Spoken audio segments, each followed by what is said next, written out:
Así inicia Es Noticia, Noticia en Profundidad. Qué placer estar con ustedes. Soy Tatiana Pérez y les saludo desde nuestra sede central en Caracas, en Venezuela. A partir de este momento tenemos 3 temas que son noticia. Ahí están en titulares. El primero de ellos es noticia Nuestra América Latina. Pueblos movilizados del continente reciben este lunes una amenaza del gobierno de Estados Unidos. Mike Pompeo dice que ayudará a los gobiernos aliados de Colombia, Chile y Ecuador para que las protestas no se conviertan en una sublevación. Veremos cómo responden en estas naciones precisamente ante esta amenaza, ante esta advertencia. Avanzamos con un segundo tema que es noticia Argentina. A una semana de la posesión del nuevo gobierno se acentúa el feroz ataque contra Cristina Fernández y comienza ahora etapa de agresiones contra el nuevo presidente Alberto Fernández. Les explicamos de qué se trata todo esto. Un tercer tema que es noticia España. Comienza en Madrid la cumbre del clima. De una vez nos preguntamos, ¿qué tiene de nuevo la COP25? ¿Habrá alguna acción concreta más allá de la retórica y de los asuntos diplomáticos? Profundizamos en ello. Ahí están los titulares. Hay noticia que así comienza. Bienvenidos, bienvenidas.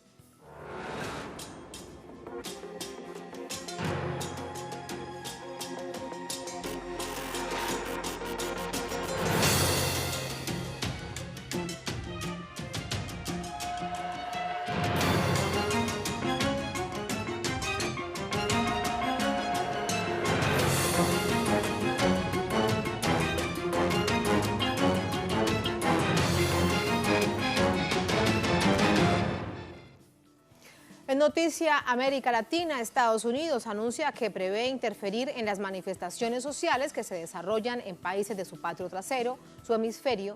Así se refirió el secretario de Estado a Sudamérica, nuestro continente. En las naciones más involucradas, Chile y Colombia, el pueblo se mantiene firme en las demandas a ambos gobiernos. El secretario de Estado de Estados Unidos, Mike Pompeo, señaló este lunes que su país ayudará a gobiernos legítimos de América Latina a enfrentar las protestas que se desarrollan en diversos países. Sin pruebas, Pompeo intensificó las acusaciones sobre Cuba y Venezuela de provocar dichas manifestaciones. Sin embargo, el común denominador es el hartazgo de los pueblos a las políticas económicas neoliberales aplicadas por los gobiernos, por ejemplo, en Chile y Colombia. En la administración Trump, continuaremos apoyando a los países que intentan evitar que Cuba y Venezuela secuestren esas protestas y trabajaremos con los gobiernos legítimos para evitar que las protestas se conviertan en disturbios y violencia que no reflejan la voluntad democrática de la gente. En cuanto a la política de Washington sobre Venezuela, Pompeo descartó una intervención armada luego de meses de amenazar con todas las opciones para derrocar al gobierno de Nicolás Maduro. Desde enero, hemos dicho que todas las opciones están sobre la mesa para ayudar al pueblo venezolano a recuperar su democracia y prosperidad. Eso, desde luego, sigue siendo cierto, pero hemos aprendido de la historia que los riesgos de usar la fuerza militar son significativos. Los pueblos de América Latina mantienen sus expresiones de rechazo a un sistema que los asfixia económicamente y viola sus derechos. En Colombia, centrales obreras y movimientos sociales rechazan que el presidente Iván Duque condicione el diálogo. Duque les exigió suspender el tercer paro nacional, convocado para el miércoles, por lo que consideran que no cumple con los requisitos de un diálogo incluyente, democrático y eficaz. Mientras tanto, en Chile, persisten las protestas contra el paquetazo económico de Sebastián Piñera. El mandatario busca apresurar en el Congreso la aprobación de un proyecto de ley para que las Fuerzas Armadas puedan desplegarse para proteger infraestructuras públicas sin necesidad de declarar el estado de excepción. Mismas fuerzas que han reprimido brutalmente a los manifestantes. Los resultados de la encuesta Pulso Ciudadano revelaron que en el mes de noviembre la popularidad de Piñera fue de apenas un 4,6% y la desaprobación a su mandato llegó al 78,1%. Sobre las protestas de octubre pasado en Ecuador, la misión de expertos de Naciones Unidas constató la violación de los derechos humanos por parte de las fuerzas de seguridad. El informe del organismo señala que policías y militares recurrieron a un empleo innecesario y desproporcionado de la fuerza y detenciones arbitrarias. Además, entrevistados por la misión, declararon que durante esos arrestos sufrieron tratos crueles, inhumanos o degradantes. A esto se suma las acciones de persecución política contra referentes del Partido Revolución Ciudadana. Misma persecución que emplea el gobierno de facto en Bolivia contra los masistas.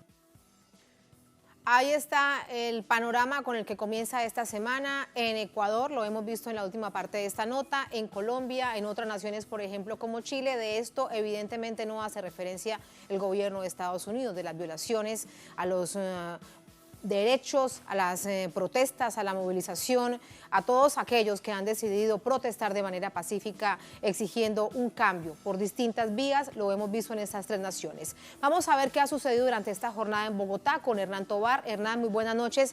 Un hecho central, si miramos ya cuando ha finalizado este día, es lo que ha dicho el presidente Iván Duque. De hecho, lo dice después de la rueda de prensa del secretario de Estado de Estados Unidos, Mike Pompeo. Después de eso es que él llama a un diálogo con los líderes de la protesta. ¿Cómo te va? Buenas noches, Tatiana, un saludo para usted y para toda la teleaudiencia de Latinoamérica y el mundo que nos ve a través de Telesur. Y efectivamente, el primer mandatario de los colombianos ha dicho que se reunirá con los dirigentes del paro, los que están en la cabeza de esta paro nacional desde el 21 de noviembre, pero ha puesto condiciones, y es que no se realice el paro nacional que se está convocando en las marchas el próximo jueves, a lo que los integrantes del comité de paro han dicho que no reciben condicionantes del presidente Duque. Sin embargo, se ha escuchado en los últimos minutos que se va a realizar la reunión, no se sabe a qué hora, no se sabe en qué sitio, pero lo que sí está claro es que no se va a suspender ni las marchas ni la protesta masiva que se está realizando o que se quiere o que se va a convocar o que se convocó para el día jueves. Esto por las necesidades sentidas del pueblo colombiano, que nada tiene que ver con alguna filiación a algún país, sino por las reformas que el presidente Iván Duque pretende implementar en materia social, en materia económica. La gente exige más cobertura en salud, más cobertura en educación. Son necesidades sentidas de la población. La población quiere más ingresos, que se incremente el salario mínimo. La gente quiere más acceso a fuentes de trabajo, cosa que no ha pasado en el país durante mucho tiempo. Eso es lo que están exigiendo y eso es a lo que el gobierno está haciendo oídos sordos, Tatiana. Nos quedamos entonces con ello. Sí habrá reunión, será el próximo jueves, como nos dices. Veremos entonces qué sucede, qué más información se va sumando a ello. Gracias, Hernán. Vamos ahora desde Bogotá hasta Santiago con nuestro enviado especial, Leonel Retamal, y el balance también de esta jornada. Leo, buenas noches. Tatiana, ¿qué tal? Muy buenas noches, ¿cómo estás? Adelante, Leo, el balance de esta jornada, varios hechos. Sí, adelante. Ajá, claro.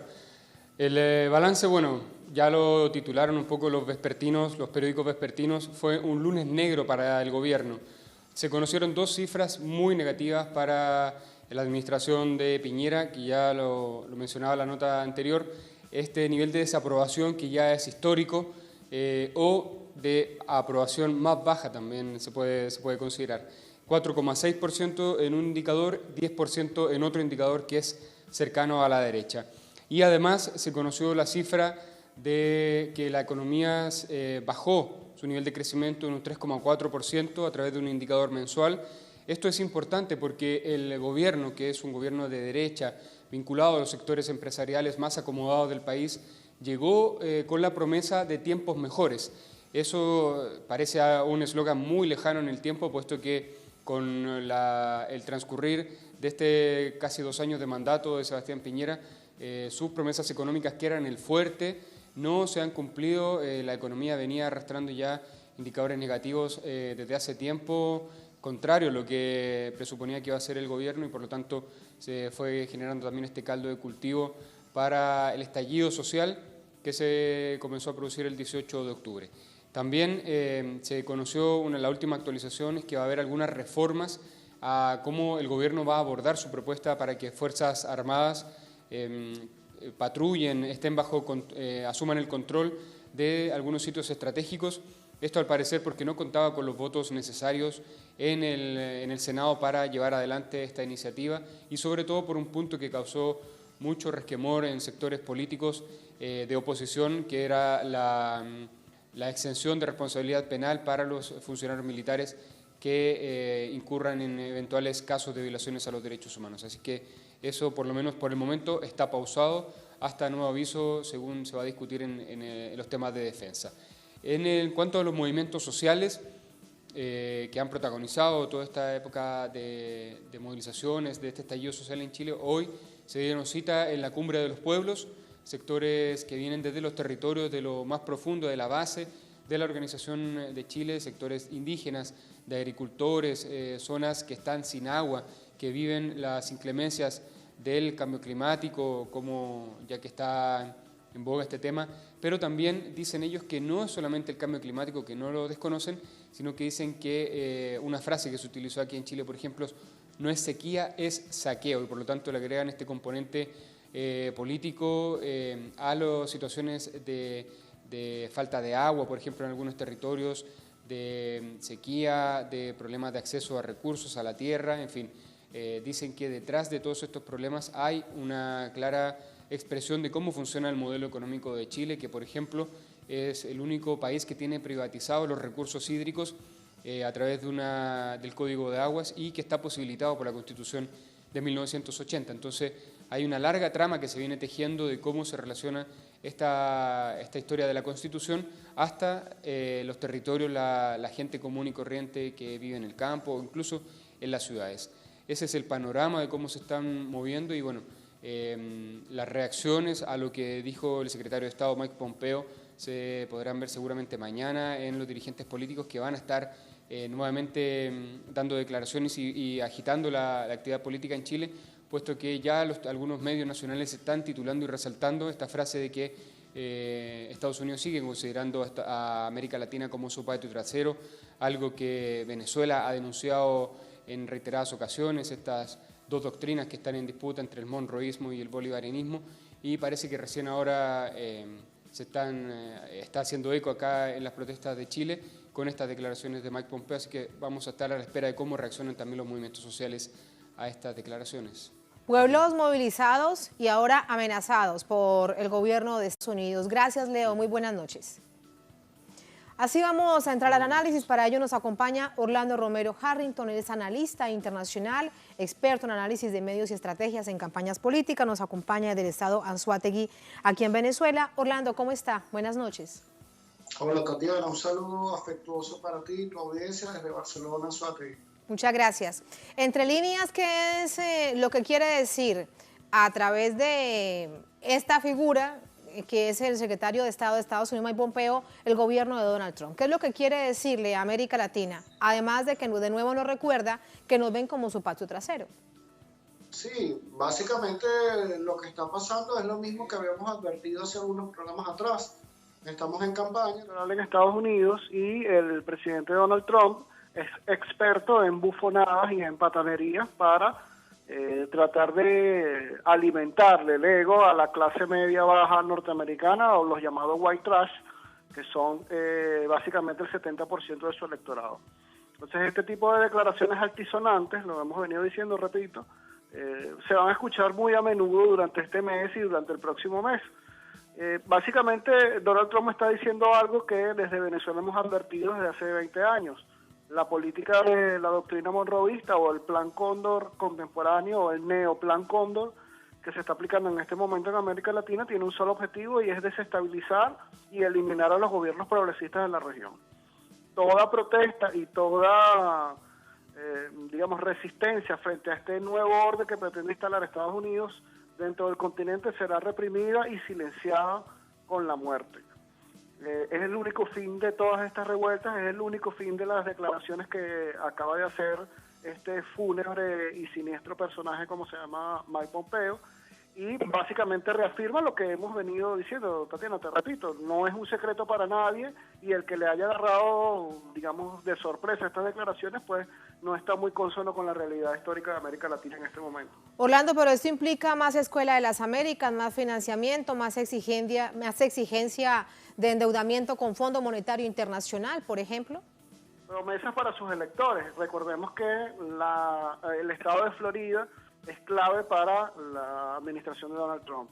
y ese Estado está básicamente compuesto por aquella gusanera que nombraba Fidel Castro, como llamó al éxodo cubano que luchó contra su gobierno, y al éxodo que ha provocado la revolución bolivariana en Venezuela. Ese éxodo está llena las arcas del gobierno norteamericano en ese estado y prácticamente le ha dado cierta territorialidad a la extrema derecha que se nos opone desde siempre. Lo cierto es que si analizamos individualmente los casos de extrema rebelión popular que están sucediendo en este momento en América Latina, nos daremos cuenta de que las promesas de alianzas con Donald Trump en este momento se refieren básicamente a Colombia, al gobierno de Iván Duque y al gobierno de Sebastián Piñera en Chile. Pero también recordemos que en Chile no solamente lo está apoyando Estados Unidos a Sebastián Piñera, también hay otros países del mundo que han manifestado su apoyo al gobierno de Sebastián Piñera, principalmente creo, y es mi opinión muy personal, por intereses económicos, sobre todo por el litio. El que no lo sepa, hay que leer un poco sobre eso. En Colombia estamos entrando a la fase que yo diría terminal del gobierno de Iván Duque, con una protesta popular y una reivindicación popular no esperada. Nadie esperaba que esto pasara en Colombia, no con la presencia de Estados Unidos de hace ya casi 15 años, con bases militares, sistemas de vigilancia e inteligencia que dominan casi todos los datos y tienen, digamos, un 55% de control informacional y de investigación sobre la población de Colombia. Nadie lo esperaba, yo personalmente no lo esperaba. Sin embargo, esta rebelión espontánea del pueblo colombiano lo que demuestra es que el pensamiento de Simón Bolívar y la doctrina de la revolución bolivariana permea los países en donde se le acercan, con los que cohabita, Tatiana. Yo me pregunto, y evidentemente te pregunto, si esta amenaza del gobierno de Estados Unidos es un intento de ayudar tanto al gobierno de Chile como al de Colombia para disminuir la protesta social, una especie de amenaza por fuera. Dentro lo vemos de manera permanente en ambas naciones, vía represión, caso de Chile, por ejemplo, 9 proyectos de reforma constitucional, de blindaje y de apoyo a carabineros y ejército. La pregunta es entonces si lo que están intentando es desde fuera más generación de temor para desmovilizar la protesta social. Bueno, no es lo mismo una protesta social como la que está ocurriendo en este momento, la cual enfrenta a un gobierno específico dentro de una región. Supongamos que tomamos el caso de Chile. No es lo mismo una protesta de ya casi un mes en Chile, que ha cobrado vidas de manifestantes, que hay asesinatos por el medio, desapariciones, torturas, todo tipo de alteraciones y violaciones a los derechos humanos fundamentales, con lo que está pasando en Chile, y que varios países del mundo se hayan apoyado en Sebastián Piñera para exigir un cese a las hostilidades y un supuesto diálogo de paz. No es lo mismo eso que tener el apoyo ahora de Estados Unidos, es como la consagración, es digamos el visto bueno del padrino malo, ¿no? Del hombre del garrote, el policía del mundo, que te dice, bueno, nosotros vamos a intervenir para ayudarte a sofocar la rebelión, como si ya no lo hubieran hecho desde el comienzo, ¿no? A partir de sus intervenciones a nivel de inteligencia.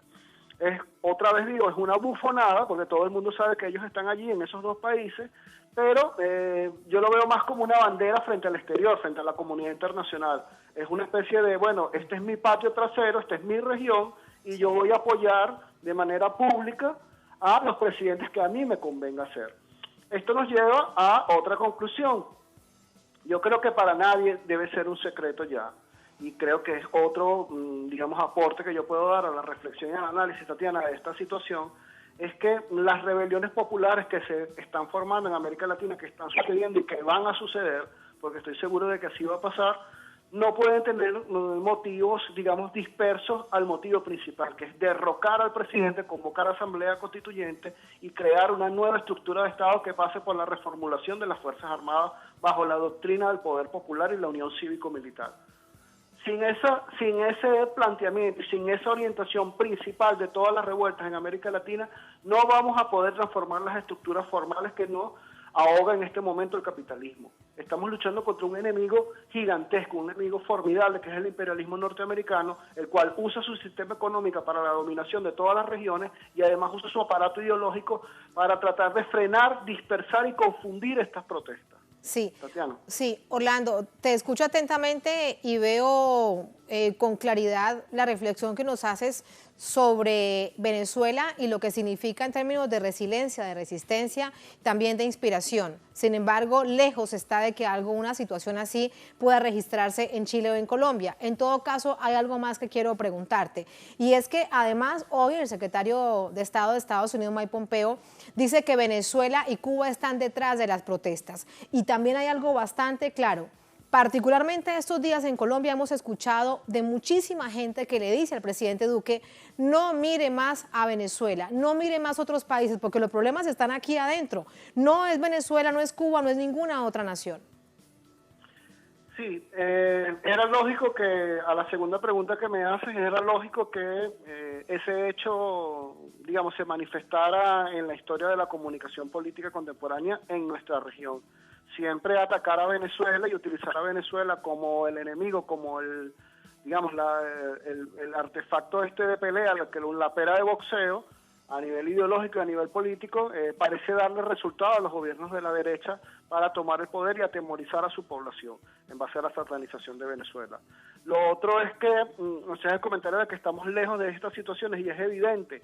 Sin embargo, en la medida en que las masas, los pueblos, las organizaciones sociales y sobre todo los líderes emergentes de las clases políticas nuevas que deben formarse dentro de todos los países de América Latina tengan conciencia de la claridad de los propósitos de la lucha, en ese momento podremos avanzar mejor y los canales revolucionarios, los canales que sirven a los intereses fundamentales de los pueblos, no solamente tienen que atenerse a la labor de informar, sino a la labor también de reflexionar y analizar las posibilidades que tenemos para seguir la lucha, como estamos haciendo siempre y como siempre se hace en tu programa, Tatiana. Una recomendación final, porque sé que estamos cortos de tiempo, es ponerle muy bien el ojo a Brasil. Yo creo que en Brasil se está cocinando una rebelión popular de carácter masivo que va a ser un ejemplo también inspirador para muchos países del mundo. Eso creo que va a estar muy pronto. Y la otra pequeñísima reflexión que te quería hacer mención, Tatiana, es la velocidad con la que están pasando los hechos históricos. Estamos ante un nuevo cambio paradigmático, epistemológico, de la manera de cómo se narra la historia y cómo suceden los hechos. Las rebeliones, las insurgencias, los focos de resistencia, los cambios políticos, las solidaridades, la forma de unión de la sociedad dentro de grupos, ha revolucionado la manera de cómo nosotros entendemos la historia, y están pasando cosas, muchas cosas, muchísimas cosas muy importantes en tiempos muy rápidos. Por eso te decía que la claridad dentro de la movilización debe ser clave para todo el continente, Tatiana. Muchísimas gracias, Orlando, por ese análisis. Evidentemente, comparto contigo este punto. Pasa todo tan rápido que tenemos mayor responsabilidad, mayor tarea de interpretar y analizar y ayudar a hacerlo a nuestros pueblos. Gracias y muy buenas noches. Muchas gracias. Así nos vamos a la primera pausa en esta emisión de Es Noticia. Al volver, nos vamos a una nación del sur del continente, Es Noticia Argentina. A una semana de la posesión de un nuevo gobierno, con un nuevo gabinete, se acentúa el feroz ataque contra Cristina Fernández.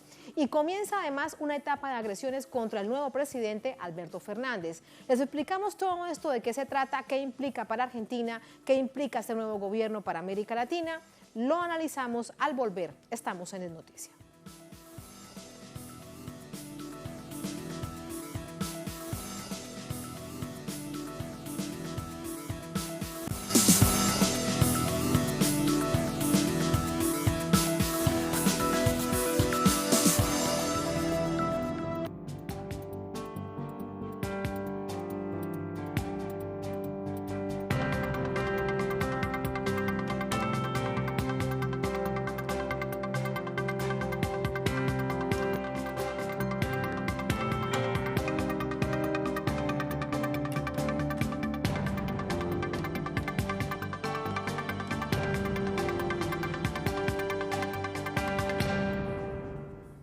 En Noticia Argentina, este lunes la vicepresidenta electa del país, Cristina Fernández, la expresidenta de la Nación, rechazó las acusaciones en su contra en una comparecencia ante tribunales de Comodoro Pi a solo una semana de posesionarse con un nuevo gobierno. Así prestaba declaración por la causa judicial conocida en los medios de comunicación de Argentina como la obra pública o la vialidad.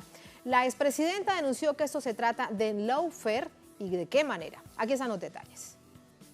A solo 8 días para la toma de posesión del nuevo gobierno en Argentina, la vicepresidenta electa Cristina Fernández de Kirchner presentó su defensa oral ante el tribunal por la causa judicial, conocida mediáticamente como Obras Públicas. En un video de la audiencia compartido a través de redes sociales, la líder peronista denunció al tribunal de estar ejecutando una clase práctica de lawfare.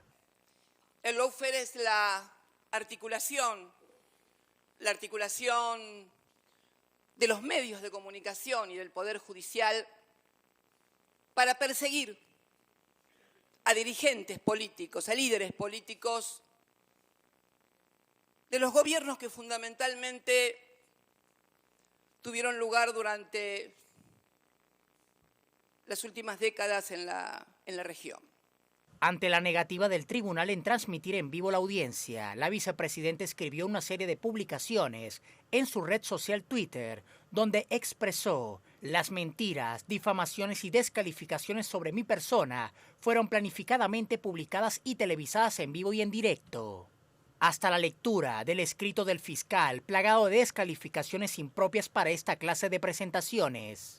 El Tribunal Oral Federal número 2 deniega la transmisión en vivo de mi declaración como acusada, que no es otra cosa que mi principal acto de defensa. Cristina Fernández de Kirchner denunció ser víctima de una persecución política, judicial y mediática por parte del gobierno de Mauricio Macri, con apoyo del aparato judicial argentino.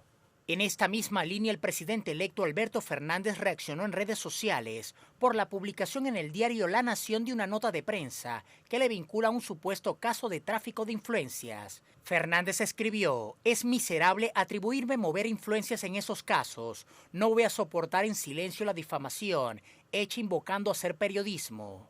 Minutos más tarde, Fernández escribió: en la Argentina que vamos a construir entre todos, se van a acabar los operadores judiciales, los operadores mediáticos y los jueces y fiscales que operan para poderes mediáticos, corporativos o políticos, sin impartir justicia como deben.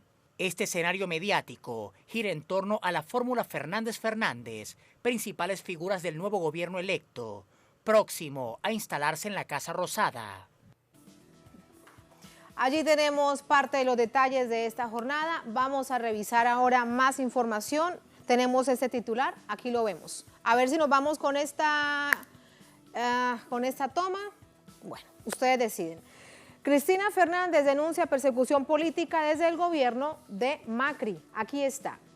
La vicepresidenta electa de Argentina, Cristina Fernández, acusó al gobierno saliente de Mauricio Macri de haber gestado un plan en su contra para desestimar su gestión ante la presidencia del país. El gobierno ve que tenía una mesa judicial que decidía quién iba preso, quién no, a qué empresario hablar, a quién había que apretar. Esto fue lo que denunció de esta manera clara Cristina Fernández. Recordemos que la expresidenta, ahora vicepresidenta electa del país, enfrenta cargos que la vinculan supuestamente con asociación ilícita, blanqueo, desviación de fondos del Estado, por lo que enfrenta a partir de este lunes 2 de diciembre de indagatoria en su proceso judicial. Así le hacemos seguimiento a este hecho en nuestra multiplataforma.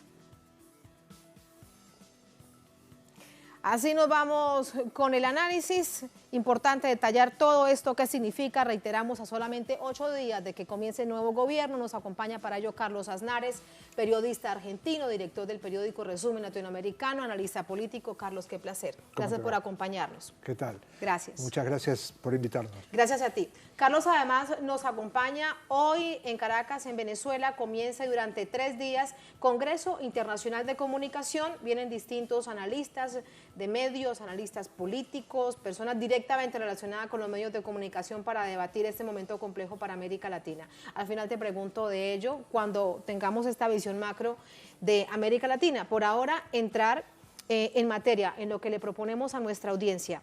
¿Qué le espera a Alberto Fernández y a Cristina Fernández desde la perspectiva de la justicia en el país? Mira que quedan solamente 8 días y cómo están las cosas. Bueno, esto queda claro, hoy lo dijo Cristina. Esta es una persecución implacable, este es un plan que no es casualidad, 8 días, otra vez citarla en Comodoro Pi. Lo que pasa es que Cristina se defiende bien, ellos tienen, no es una persona que le escapa a la acusación, sino que contraataca. Y realmente esto es lo que hemos vivido durante todos estos 4 años. Estos 4 años han sido, primero hay que decir que hay que festejar, los argentinos vamos a festejar dentro de una semana que se va Macri. Ha sido devastador este gobierno, no solamente en la persecución a todo lo que se hizo antes y la destrucción de todo lo que se hizo antes. Cuando ellos hablaban de la pesada herencia, en realidad ellos destruyeron todo lo bueno que se había hecho antes. Los gobiernos cometen errores, por supuesto, y esos errores no es lo que les preocupaba. A ellos les preocupaba destruir todas las buenas obras del gobierno. Lo han hecho con esmero, además en algunos casos dejando un futuro muy difícil. A Alberto Fernández y a Cristina Fernández les espera un momento difícil en varios aspectos, no solamente por lo económico, que tiene 274.000 millones de dólares de deuda externa, que va a ver cómo lo resuelve. Hay sectores que dicen que no hay que pagar nada más que lo legítimo y hay otros sectores que plantean, aunque sea pagarlo en cuotas, pero pagarlo sin que castigue a las clases populares, que son las que más sufren.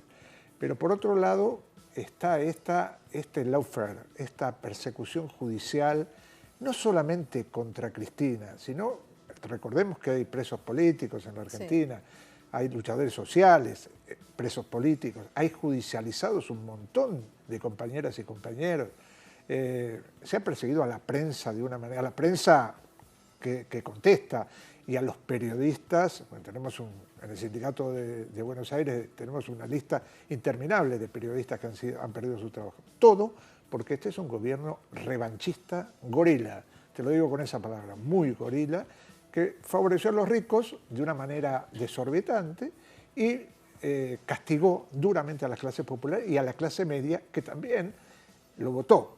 O sea, porque es verdad que lo votó en la primera vez, la segunda vez, y hay algunos sectores, increíblemente, que lo han votado esta tercera vez, pero son castigados igual. O sea, cuando a vos te aumentan las tarifas de la luz o el gas un 1.500%... Eso es para todos. Vos sos, los pobres a veces se enganchan de la luz y no pagan, pero la clase media paga religiosamente. Y esos sectores han estado en la mira de este gobierno. Y en lo judicial, bueno, esto que ha pasado ahora ya es como la guinda de la torta de esta política macrista. Tuvieron un juez con relaciones carnales con Macri, te podría decir, que es el juez Bonadío, que persiguió y persiguió y persiguió, inventó todo lo posible para castigar a Cristina, y no lo ha logrado. No lo ha logrado porque la prueba fundamental de que no lo logró es que en las elecciones de paso, así como los pueblos se rebelan en todas partes de Sudamérica de estos días, el pueblo argentino no se rebeló en la calle, como tantas veces, pero se rebeló en las PASO y dijo, basta de Macri. Y esto también es una forma de decir, no te creemos en todo lo que has inventado sobre el anterior gobierno. Desde la perspectiva judicial, lo que realmente llama la atención o preocupa o genera más análisis es cómo un juez, en este caso la referencia del juez Bonadío, hace tanto daño a todo un sistema judicial. O es él y muchos otros, y él se convirtió en el rostro visible de todo ese mal. Bueno, lo que pasa es que es un juez amparado por un Estado. Es lo mismo que hoy ha pasado, ¿verdad? Trump amparando la represión en Colombia y en Chile, diciendo vamos a ir en ayuda de ustedes. 2 títeres de Trump, que su popularidad cae a bajo cero. Y esto es un Estado, un gobierno que le avaló todo a Bonadío, todo lo que quiso y todo el poder que pidió para perseguir no solamente, vuelvo a decirte, a Cristina y a los funcionarios, sino para perseguir... Ella era el peso pesado de su torta. Exacto. Porque ellos se fijaron en la idea de que, citándola a Cristina 1, 2, 3 veces, la deslegitimaban. Y no conocen lo que es el peronismo, en realidad no lo conocen. El peronismo, cuando pasan esas cosas, dice, bueno, si la critican tanto los gorilas, ¿por qué? Bueno, entonces, finalmente esto se vio. Y no la conocen a ella, tal vez. Y no la conocen a ella, que se defiende. Después de 2 periodos de gobierno. Y se defiende muy bien, vuelvo a decirte. No es una persona que tiene que leer, es una persona que Bueno, sabe claramente que esto es una infamia, como lo sabía Lula en Brasil. Lula dijo lo mismo, yo no acepto que me lleven con prisión domiciliaria. No, sí. Yo quiero salir aquí como salió. Y esto es lo que de alguna manera los pueblos lo ven y después premian. Sí, en todo caso, fíjate, de nuevo reitero, quedan solamente 8 días. El próximo 10 de diciembre es la posesión del nuevo gobierno. Y pasa esto hoy. ¿Piensan de alguna manera que sí existe algún camino o alguna fisura en que puedan hacerle daño a la expresidenta, ahora vicepresidenta electa, empezando gobierno?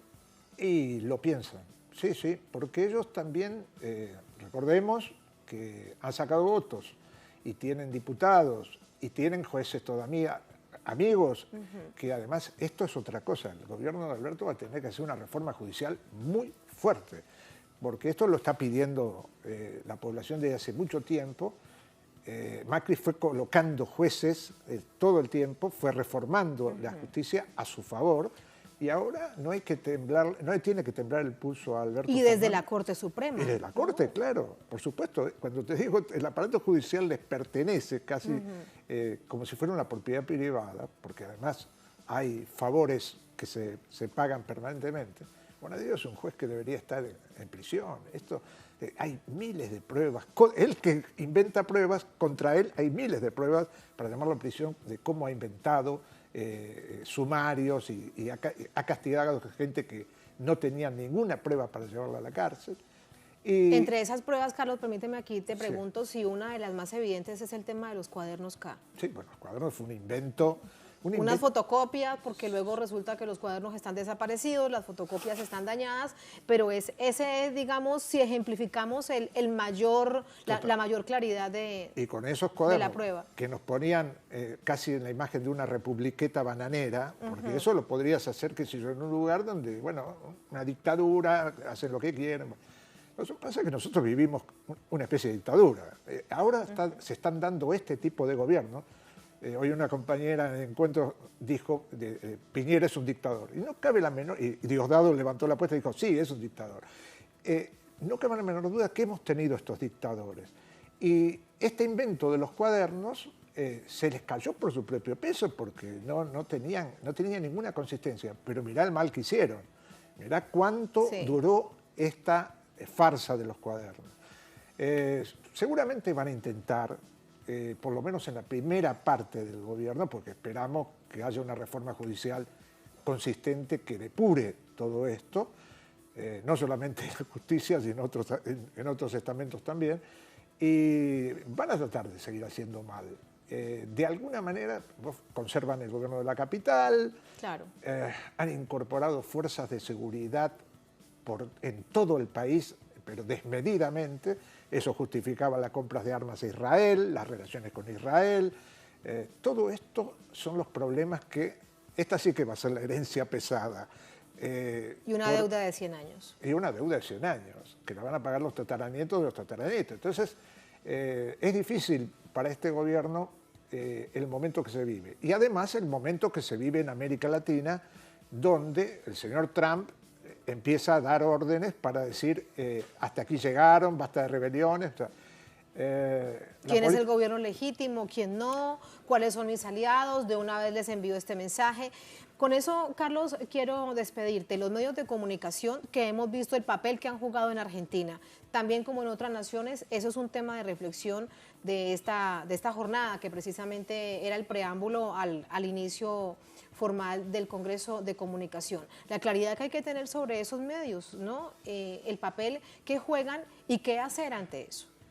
Mira, los medios de comunicación con estos gobiernos de derecha han jugado un papel fundamental. Primero para arroparlos previamente, para imponerlos, para lavarles la cabeza a una parte de la población, otra parte siempre se ha resistido, y también para ir generando apoyos a este tipo de medidas de lawfare. Bueno, los diarios Clarín y La Nación fueron en la Argentina especialistas en eso.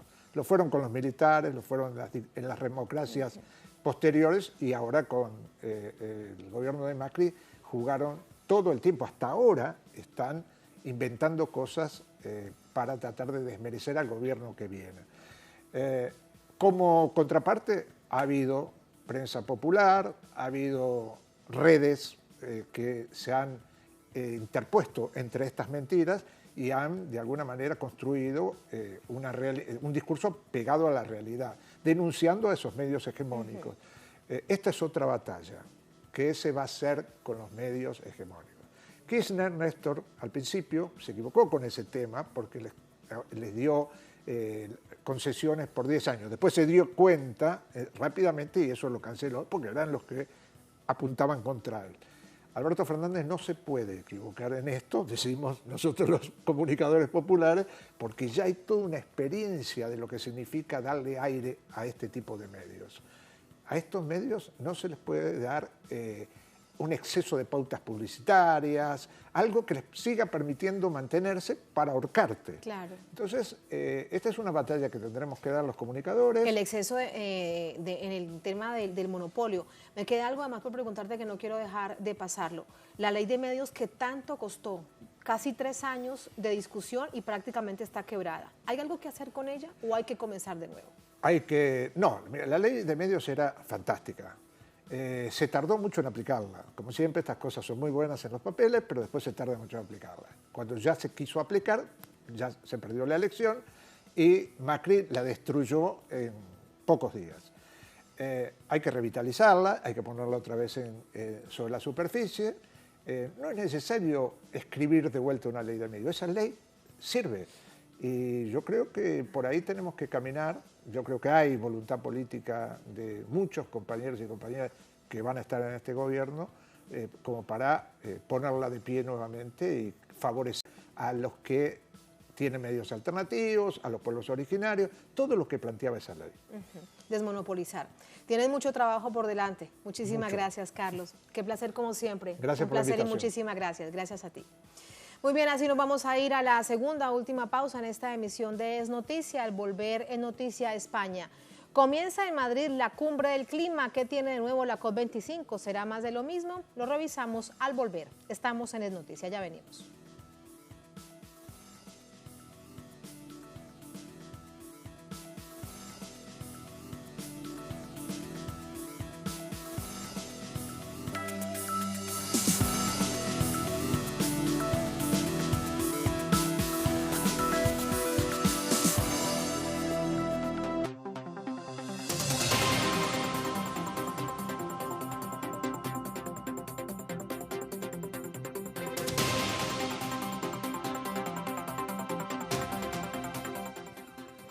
En Noticia España comienza en Madrid este lunes la Convención Marco de Naciones Unidas sobre Cambio Climático. El fin, dicen ellos, es concretar soluciones prácticas contra la emergencia ambiental del planeta. A última hora, esta nación se ofreció a realizar el encuentro una vez que Chile declinó su organización por las movilizaciones sociales que no se detienen. Representantes de casi 200 países asisten a la Convención de las Naciones Unidas sobre el Cambio Climático. El evento se realiza en Madrid del 2 al 13 de diciembre. En la cita se plantearán toda una serie de temas que tienen en crisis el planeta, algunos tan elevados como su nombre, equidad global y la intergeneracionalidad o la neutralidad climática. Otros más pragmáticos como innovación e industria y finanzas sostenibles. De fondo quedará un asunto: ¿cuánto del debate será puesto en marcha? Es que es mejor subsidiar a las familias con necesidad que subsidiar a los combustibles fósiles.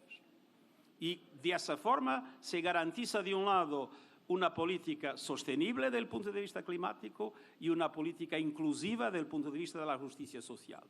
Porque muchas veces estamos subsidiando a los ricos y no a los que necesitan verdaderamente de apoyo. Durante la conferencia, líderes políticos hicieron un llamado urgente para actuar contra la emergencia climática. El presidente del gobierno español, Pedro Sánchez, denunció que hay naciones que se niegan a contribuir para alcanzar los objetivos del Acuerdo de París para 2020. Este llamamiento es particularmente relevante en el contexto actual, cuando grandes actores internacionales no parecen dispuestos a avanzar para facilitar un resultado en el año 2020. Y los hechos están ahí, los hechos son innegables. Los 5 veranos más calurosos desde 1500 han tenido lugar en los últimos 15 años. Las olas de calor se han multiplicado por 50 desde 1980 y estos son hechos acreditados por la evidencia empírica y también por la ciencia. Asimismo, el vicepresidente de Comunicación de Venezuela, Jorge Rodríguez, alertó que el sistema capitalista generó una emergencia climática mundial. Resulta una barbaridad que los principales afectados por el efecto invernadero, por el exceso de emisión de gases, los principales afectados por el cambio climático son precisamente aquellos que menos responsables son de la emisión de gas. Son los habitantes de las pequeñas islas del Pacífico, los habitantes del Caribe Oriental. El propósito de la convención es afinar detalles para la aplicación del Acuerdo de París en 2020. También se pretende que las naciones incrementen su compromiso con la reducción de las emisiones de gases contaminantes. Veremos si se quedan retóricas, si hay algún plan práctico, pragmático, real para avanzar en esta crisis climática global. Así ponemos punto final a esta emisión de noticias. Cerramos nuestra pantalla tradicional. Nos quedamos en redes sociales, @noticiatelesur, @TatianaTelesur. Un placer como siempre. Sigan con nosotros.